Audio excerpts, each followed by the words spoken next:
Hello সবাইকে, আমার নতুন একটা ভিডিওতে তোমাদের সব ভাইকে ওয়েলকাম। আগের ভিডিওতে তোমাদের সাথে শেয়ার করেছি যে আমি চলে এসেছি নৈহাটিতে একটা বিশেষ অনুষ্ঠানের জন্য। আজ তোমাদের সাথে শেয়ার করব যে অনুষ্ঠান মানে শপিং। মেয়েরা প্রত্যেকটা অনুষ্ঠানেই কিন্তু নতুন জামা পরতেই ভালোবাসে, তারা আবার খুব একটা বেশি রিপিট করে না, যদিও সেটা করা একদমই উচিত না। ছেলেদের ক্ষেত্রে ব্যতিক্রম ঘটেই থাকে, ওরা একটা পোশাক পরে বহু অনুষ্ঠান কাটিয়ে দিতে পারে।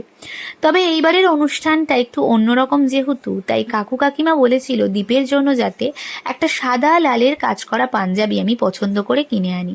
কাকিমা যখনই টাকা দিয়েছিল আমি সঙ্গে সঙ্গে দীপকে নিয়ে চলে গেছিলাম পাঞ্জাবির দোকানে। যখন আমি নৈহাটিতে আসি, আমার দিদি আমাকে এই অনুষ্ঠানের জন্য অনেকটা শপিং করিয়েছিল। আমার আর নতুন করে কিছু কিনতে লাগেনি। দোকানে বহু পাঞ্জাবি আমি দেখছিলাম। আসলে দীপকে যাই পরাবে তাতেই ওকে সুন্দর লাগে, তাই খুব একটা বেশি আমাকে সময় দিতে হয়নি পাঞ্জাবিটার জন্য।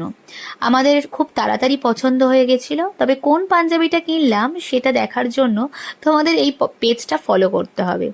যাই হোক, সেদিন দীপেদের বাড়িতে যে অনুষ্ঠানটা ছিল সেই দিন কিন্তু ছিল রথের উৎসব, জগন্নাথ দেবের পুজো। তাই ভাবলাম পাড়ায় পাড়ায় যখন দোকানে দোকানে রথ বিক্রি হচ্ছে, বাড়িতে যখন দুটো ছোট বাচ্চা রয়েছে, তাদের জন্য রথ কিনে নিয়ে যাওয়াটা ম্যান্ডেটরি। আর বেশ ভালোও লাগবে, অনুষ্ঠানের দিন জগন্নাথ দেব রথে থাকবেন আমাদের বাড়িতে, এটাও ভালো লাগবে।